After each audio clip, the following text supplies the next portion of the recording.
नमस्कार बच्चों, कैसे हैं आप सब। आशा करती हूँ आप सभी अच्छे होंगे, स्वस्थ होंगे, खुश होंगे। स्वागत करती हूँ आप सभी का दूरदर्शन के इस ज्ञानदीप कार्यक्रम में, और जो प्रस्तुत हो रहा है आईसीटी स्टूडियो देहरादून द्वारा। तो आज हम यहाँ पर पढ़ाई करने के लिए, जो कि क्लास 6 की हिंदी हम आज पढ़ेंगे। हिंदी पढ़ाने के लिए मैं आप लोगों को यहाँ पर प्रस्तुत हुई हूँ। तो हम सब इस संघर्ष के समय में, इस महामारी के समय में भी कैसे आगे बढ़ें, कैसे अपनी पढ़ाई को लगातार जारी रखें, ये हमने आज यहाँ पर समझना है। आप सभी ने पहले इस तरह से ऑनलाइन भी पढ़ाई की होगी, लेकिन आज जैसा कि आप सभी क्लास 6 में अब आ गए हैं, तो सबसे पहले मैं आप सभी बच्चों को बहुत बहुत बधाई देती हूँ कि आप नई कक्षा में आए हैं। एक नया आपको सीखने को मिलेगी, नई चीजें आपको सीखने को मिलेंगी। तो ये सारी चीजें हम पढ़ाएंगे और पढ़ेंगे। तो आज जो हम पढ़ेंगे वो है आपकी पाठ्य पुस्तिका वसंत भाग 1 का पहला चैप्टर, जो कि एक कविता है जिसका नाम है वह चिड़िया जो।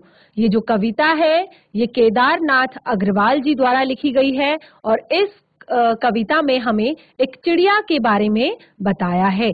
तो कविता पढ़ने के लिए हम चलेंगे स्मार्ट बोर्ड की तरफ। सभी बच्चे स्मार्ट बोर्ड की तरफ ध्यान से देखेंगे और कविता को सुनेंगे, भावार्थ को समझेंगे, और कविता के बीच बीच में मैं आपको जो उसमें आए हुए कठिन शब्द हैं उन कठिन शब्दों के अर्थ भी बताऊंगी। तो सभी बच्चे एक साथ आप एक कॉपी पेन जो भी आपके हाथ में है ले लीजिए और आराम से बैठ जाइए एक जगह पे, बिल्कुल शांत माहौल में, शांत वातावरण में। तो चलते हैं स्मार्ट बोर्ड की तरफ और शुरू करते हैं आज का सेशन, और जिस पाठ का नाम है वह चिड़िया जो। तो जैसे कि मैंने आपको बताया, ये जो कविता है ये केदारनाथ अग्रवाल जी द्वारा लिखी गई है। तो कविता को शुरू करने से पहले हम थोड़ा सा केदारनाथ अग्रवाल जी के जीवन परिचय को जान लेते हैं। उनके जीवन में किस तरह का उनका जीवन रहा उसको जान लेते हैं। तो केदारनाथ अग्रवाल जो है बच्चों, वो अपनी सुरीली आवाज से लोगों के दिलों में छा जाने वाले कवि थे, और उनका जन्म 1 अप्रैल सन 1911 ईस्वी में बांदा जिले के कामासीन गांव में हुआ था। तो ये भी आप अपनी कॉपी में नोट कर सकते हैं। आप सबसे पहले लिखेंगे कवि का नाम, फिर लिखेंगे जन्म, फिर लिखेंगे जन्म स्थान। और इनके पिताजी का नाम था श्री हनुमान प्रसाद गुप्ता और माता का नाम था श्रीमती घसीटो देवी। और हनुमान प्रसाद जो थे, इनके पिता जो थे, वो भी एक कवि थे, और अपनी कविताओं में केदारनाथ अग्रवाल जी, क्योंकि केदारनाथ अग्रवाल जी के जो पिताजी थे वो भी कवि थे, तो केदारनाथ अग्रवाल जी अपने पिता से ही प्रेरित हुए थे कविताएं लिखने के लिए, और इन्होंने अपनी कविताओं को ब्रज भाषा, खड़ी बोली में ये लिखा करते थे। और ये एक मिलनसार व्यक्ति होने के साथ साथ लोगों को बड़ी गहराई से समझते थे। तो इस तरह हमने केदारनाथ अग्रवाल जी के जीवन के बारे में जाना, और जो इनकी मृत्यु है वो सन 2000 में हुई थी। अब हम पढ़ते हैं कविता। कविता एक छोटी सी नन्ही सी चिड़िया के बारे में है, जो नीले पंखों वाली छोटी सी चिड़िया है। जैसे कि आपको यहाँ पर अपनी स्क्रीन पर आपको दिखाई भी दे रहा होगा कि एक छोटी सी नीले पंखों वाली चिड़िया यहाँ पर उड़ती हुई आपको दिखाई दे रही होगी। तो इस कविता में कवि ने चिड़िया के रूप में अपने स्वभाव को दर्शाया है, अपना स्वभाव। कवि चिड़िया के रूप में अपने स्वभाव को बता रहा है कि कैसे छोटी सी एक जो चिड़िया है उसको अन्न के दाने से बहुत प्यार है, और वो रुचि से दूध भरे ज्वार के दानों को, ज्वार के दाने आप समझते हैं ना, जैसे गेहूं के दाने, चावल के दाने, इसी तरह ज्वार भी एक अनाज होता है। तो उसके उन छोटे से दूध भरे कब होते हैं वो? जब वो पूर्ण रूप से पके हुए नहीं होते हैं। जब जैसे गेहूं के या धान की जो फसल होती है वो पूर्ण रूप से पकी हुई जब नहीं होती है, तो आप उसका अगर बीज उठाएंगे, उसको ऐसे दबाएंगे तो उसमें दूध की तरह रस निकलता है।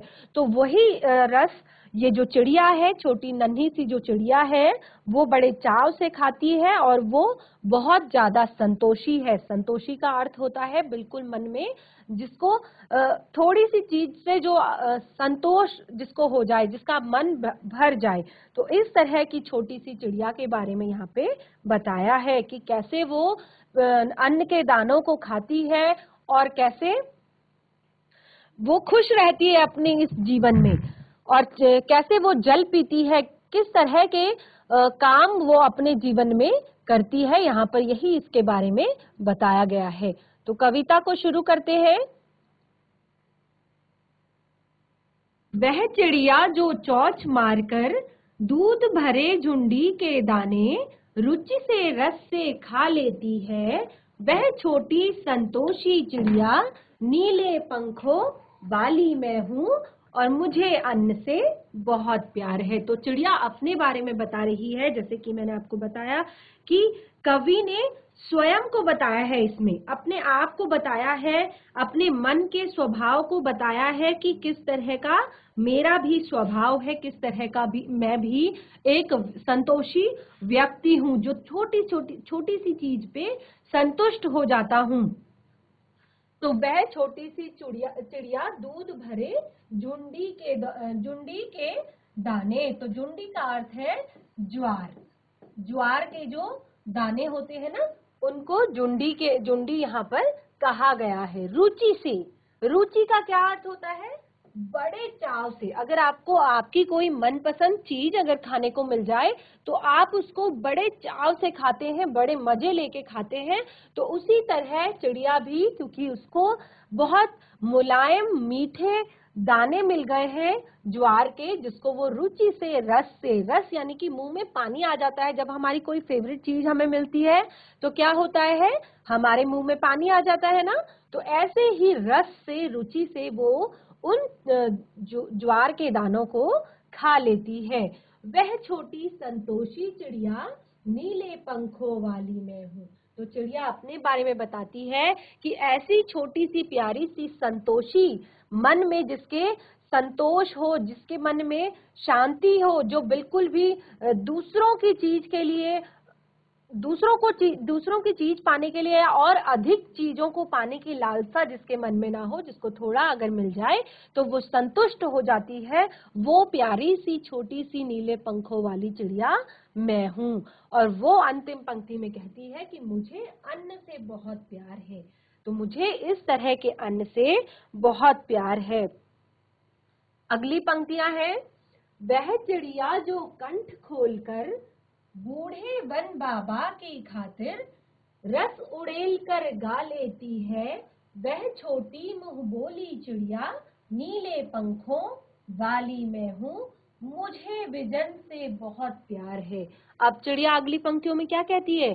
चिड़िया कहती है कि वह चिड़िया जो कंठ खोलकर, चिड़िया कैसे गाती है? बिल्कुल निडर होकर, बिल्कुल एक स्वतंत्र आवाज में वो गाती है। और किसके लिए गाती है? बूढ़े वन बाबा के खातिर। उस वन, बूढ़े क्यों यहाँ पर? वन का अर्थ तो आप लोगों को पता है, जंगल, है ना। तो वन को बूढ़े वन बाबा क्यों कहा है? वन को बूढ़े वन बाबा इसीलिए कहा है क्योंकि जो वन होता है ना, वहां पे बहुत पुराने पुराने वृक्ष होते हैं। और अक्सर आपने देखा होगा चिड़िया के जो घोंसले होते हैं वो जो पुराने विशालकाय वृक्ष होते हैं, जिनकी पत्तियां, टहनियां बहुत ज्यादा घनी होती है, ऐसे ही वृक्षों पर अपने घोंसले बनाती है और ऐसे ही वृक्षों पर बैठकर वो गाना गाती है, चहचहाती है। तो चिड़िया उस जो घना बूढ़ा हो चुका वन, जहां पर बहुत पुराने पुराने वृक्ष हैं, बहुत पहले के टाइम के वृक्ष हैं और बहुत अच्छे अच्छे जो वृक्ष हैं, उनके लिए गाना गाती है, उनको सुनाने के लिए गाना गाती है। और जो वृक्ष है वो भी चिड़िया का गाना सुनते सुनते ही यहाँ तक पहुंचे हैं। ठीक है। तो चिड़िया कहती है कि वो रस उड़ेल कर जो शब्द यहाँ पर दिया है, रस उड़ेल कर क्या अर्थ होगा? मीठे स्वर में। कैसे गाती है? मीठे स्वर में गाती है। ठीक है। तो रस उड़ेल कर का अर्थ हुआ मीठे स्वर में गाती है। वह छोटी मुंह बोली चिड़िया, नीले पंखों वाली मैं हूँ। मुंह बोली का क्या अर्थ है? मुंह बोली का अर्थ है कि वो किसी से बैर नहीं रखती, उसकी सभी के साथ मित्रता है और वो हर किसी से अपनी बात कर लेती है, वो हर किसी को अपना गाना सुनाने को तैयार रहती है। आपने देखा होगा कि चिड़िया चहचहाती है तो वो किसी में भेद नहीं करती। वो अब जब अपना गाना गाने पर आती है तो वो कहीं पर भी अपना गाना गा सकती है, किसी के लिए भी अपना गाना गा सकती है। तो ऐसी चिड़िया कहती है कि वह छोटी मुंह बोली चिड़िया, नीले पंखों वाली मैं हूँ, मुझे विजन से बहुत प्यार है। जो ये शब्द यहाँ पर आया है विजन, इसका अर्थ है बच्चों एकांत। विजन का अर्थ क्या होता है? एकांत। ठीक है, तो एकांत बिल्कुल सुनसान जगह है, एकांत जगह है, मुझे ऐसी जगह से बहुत प्यार है। तो ऐसी जगह अक्सर कहाँ पे मिलती है? ऐसी जगह आपने देखा होगा चिड़िया कभी भी भीड़ भाड़ वाली जगहों पे गाना गाती हुई नहीं सुनाई देती। जब अगर आप कभी हरियाली की तरफ जाते हैं, जब आप कभी पेड़ पौधों की तरफ जाते हैं, तो वहां पे आपको चिड़िया के मधुर स्वर सुनाई देते हैं। तो चिड़िया ऐसे ही जहां पर एकांत जगह हो या जंगल की जो तरफ हो, वहां पर चिड़िया अपना गाना गाती है, क्योंकि वो कहती है कि मुझे विजन से बहुत प्यार है, यानी कि मुझे जो एकांत है उससे बहुत प्यार है। आगे बढ़ते हैं। अंतिम यहाँ पर जो चिड़िया के द्वारा बोली गई कवि अपने जो स्वभाव को बता रहा है, वो कहते हैं यहाँ पर कि वह चिड़िया जो चोंच मार कर चढ़ी नदी का दिल टटोल कर। वह चिड़िया जो चोंच मार कर चढ़ी नदी का दिल टटोल कर। अब चढ़ी हुई नदी क्या होती है? देखिए, पहले पूरा पढ़ लेते हैं फिर आपको अर्थ समझाएंगे। तो चढ़ी हुई नदी का दिल टटोल कर जल का मोती ले आती है, वह छोटी गर्बीली चिड़िया, नीले पंखों वाली मैं हूँ, मुझे नदी से बहुत प्यार है। तो जो छोटी सी चिड़िया है वो क्या कह रही है यहाँ पर कि वह चिड़िया जो चोंच मारकर नदी चढ़ी नदी का दिल टटोल कर। चढ़ी हुई नदी क्या होती है? चढ़ी हुई नदी, जो आपने देखा होगा कि एक तो सर्दियों का टाइम हो या गर्मियों का टाइम हो तो नदियां अपने एक नॉर्मल जो उनका स्तर होता है या जो उससे बहती रहती हैं, कि जो बिल्कुल थोड़ा बहुत पानी जो नदियों में रहता है उसके हिसाब से बहती रहती है। लेकिन अक्सर आपने देखा होगा कि जब बरसात का समय होता है तो क्या होता है, बरसात के समय में कोई भी नदी हो, नाले हो, झरने हो, वहां का जो जल स्तर होता है वो बढ़ जाता है। और कभी कभी तो आपने देखा होगा कि बहुत ज्यादा, क्योंकि हम उत्तराखंड में रहते हैं तो हम इस चीज से तो बिल्कुल भी अज्ञान मतलब अनजान नहीं हो सकते हैं। इस चीज के बारे में और किसी को भले ही इतना ज्ञान ना हो, लेकिन उत्तराखंड के जो हम लोग हैं, क्योंकि यहाँ पर अक्सर देखा गया है कि वर्षा ऋतु में बहुत सारी आपदाएं यहाँ पर आ जाती हैं, काफी नदियों में बहुत ज्यादा पानी भर जाता है और उससे क्या होता है, उससे वृक्षों जो पहाड़ का कटान शुरू हो जाता है और बहुत सारी आपदाएं आ जाती हैं। और उत्तराखंड ही नहीं, बहुत सारे मैदानी इलाके भी ऐसे हैं, मैदानी क्षेत्र भी ऐसे हैं, वहां पर भी बरसात के समय में बाढ़ की स्थिति पैदा हो जाती है। तो वो कैसे पैदा होती है बाढ़ की स्थिति? क्योंकि जो नदियों का जल स्तर होता है, चढ़ी हुई नदी का यहाँ पर अर्थ है कि नदियों का जो जल स्तर होता है वो बढ़ जाता है, बहुत ज्यादा पानी नदियों में आने लगता है। तो ऐसी चढ़ी हुई जो नदी है उसका दिल टटोल कर। अब दिल टटोलने का क्या अर्थ है? क्या नदी के पास भी दिल होता है? तो दिल टटोलने का अर्थ है कि जब चिड़िया उड़ती है तो वो बिल्कुल भी नहीं घबराती, वो किसी से भी नहीं डरती, तो वो इस चढ़ी हुई नदी से भी उसको बिल्कुल भी डर नहीं लगता, बिल्कुल भी भय नहीं लगता। वो बिल्कुल इस नदी के बीचों बीच जाकर, दिल टटोलने का अर्थ है बीचों बीच जाकर वो गोते लगाती हुई उस नदी में से क्या लेकर आती है अपने लिए? वो जल का मोती लेकर आती है, एक घूंट एक बूंद जल की वो लेकर आती है और उसको वो पी लेती है। तो फिर अगली पंक्ति में क्या कहा है कि वह छोटी गर्वीली चिड़िया, ऐसी चिड़िया जिसको अपने आप पर घमंड है, इस बात पर प्राउड करती है, वो इस बात पर उसको गर्व है कि वो किसी से भी डरती नहीं है, वो खुले आसमान में उड़ती है और अपने लिए जीती है एक।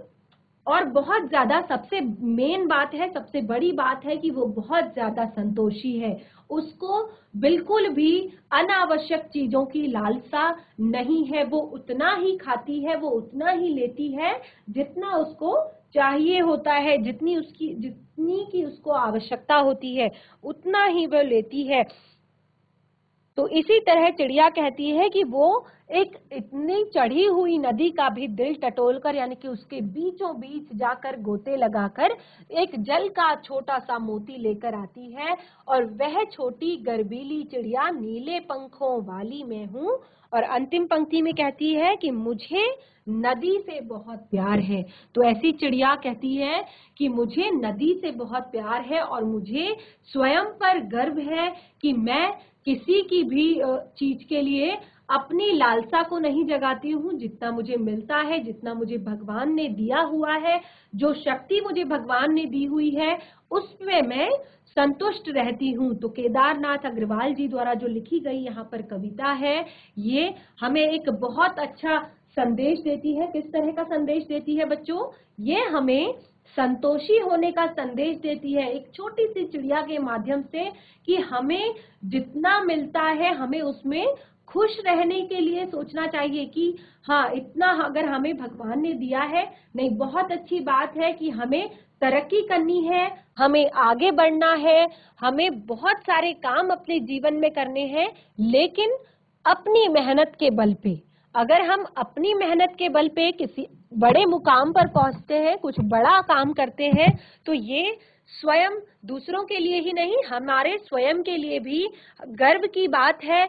लेकिन अगर हम किसी दूसरे की चीज की लालसा करते हैं, दूसरे के लिए दूसरे की चीज का लालच करते हैं, दूसरे की चीज की इच्छा करते हैं, या कुछ ऐसी चीजों की इच्छा करते हैं जो कि अनावश्यक है, तो ये बिल्कुल गलत है। तो एक छोटी सी नन्ही सी चिड़िया यहाँ पर हमें अपने जीवन के लिए इतना बड़ा संदेश देती है।